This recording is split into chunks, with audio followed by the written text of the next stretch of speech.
Alors dans cette vidéo, on va voir comment appliquer la propriété permettant de démontrer qu'un point est ou non sur une courbe. On vous donne une fonction définie par une expression. Et la première question qu'on vous pose, c'est est-ce que le point A de coordonnées 1, 2 est situé sur la courbe? Et on vous demande de justifier. Alors vous pourriez être tenté ici de prendre une calculatrice, d'obtenir la courbe représentative de la fonction et de voir approximativement si le point de coordonnées 1, 2 est sur la courbe. Mais comme j'ai indiqué, c'est approximatif. Ça ne vous permettra pas de savoir s'il est vraiment dessus ou non. Vous serez peut-être juste un petit peu à côté ou peut-être que vous serez sur la courbe. Donc votre regard ici n'est pas une preuve. Et pour prouver, on va devoir mener des calculs. Alors, quel type de calcul? Déjà se demander si notre valeur ici de x, c'est-à-dire notre 1, puisque là, notre abscisse pour a vaut 1, est-ce que déjà ce point, est-ce que cette valeur, est dans l'ensemble de définition? Alors l'ensemble de définition ici, c'est l'ensemble des réels, et donc on peut constater que oui, 1 appartient bien à l'ensemble des réels. Alors pourquoi c'est important de le vérifier? Parce que maintenant, on va mener un calcul d'image. C'est-à-dire, on va injecter la valeur 1 dans notre fonction. Mais pour pouvoir le faire, on a donc besoin de remplacer tous les x par 1. Et ça, on ne peut le faire que si le x en question est bien dans l'ensemble de définition. C'est-à-dire, est-ce que j'ai le droit ou non de l'injecter? Donc ici, c'est le cas.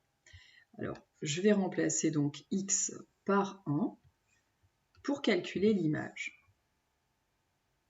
Et si au bout de mes calculs, je trouve que f de 1 est égal à mon y, alors je pourrais dire que mon point est sur la courbe. Si en revanche il est différent, eh bien je ne pourrais pas dire qu'il est sur la courbe, il ne le sera pas. Voilà ce que je pourrais en revanche conclure. Donc ici, je vais calculer f de 1 en remplaçant donc tous les x par 1. Donc 1 au cube, moins 3 fois 1 au carré,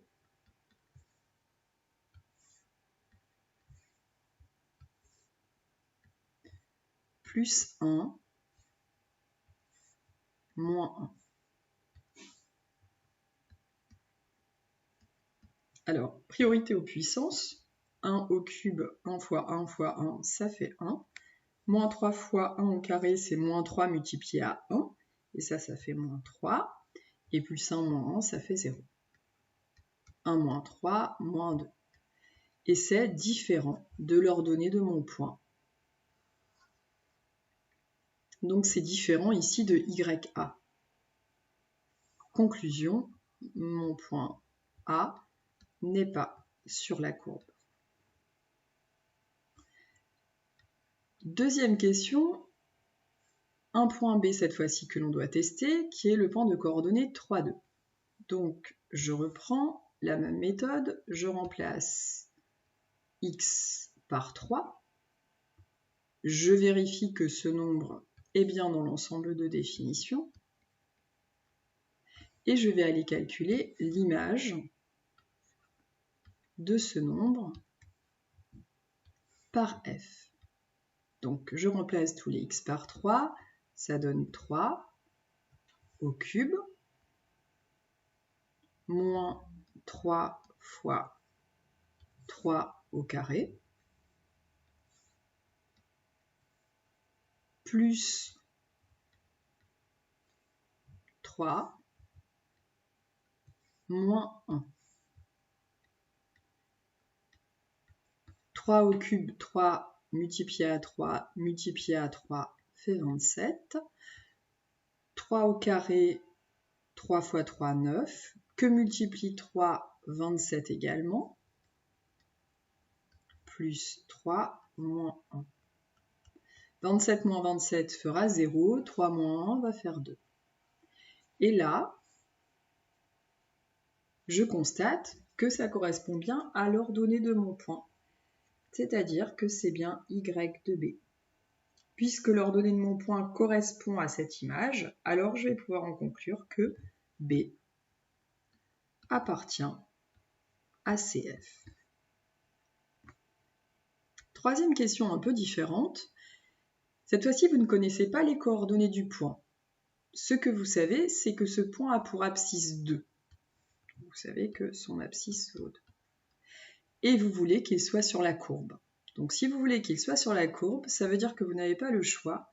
Pour calculer son y, vous allez devoir calculer l'image de 2. Et pour calculer l'image de 2, vous faites comme précédemment, c'est-à-dire que vous remplacez tous les x par 2. Donc ça donne 2 au cube, moins 3 fois 2 au carré, plus 2, moins 1. Priorité aux puissances, 2 multiplié à 2 multiplié à 2 est égal à 8. Ensuite, le 2 au carré, c'est 2 fois 2, 4. Que multiplie 3, ça donne 12. Plus 2 moins 1, là, pour l'instant, je laisse comme ça. 8 moins 12 plus 2 moins 1, ça va être égal à moins 3. Ce qui me permet de dire que les coordonnées du point qui m'intéressent vont être 2, moins 3. Donc les coordonnées cherchées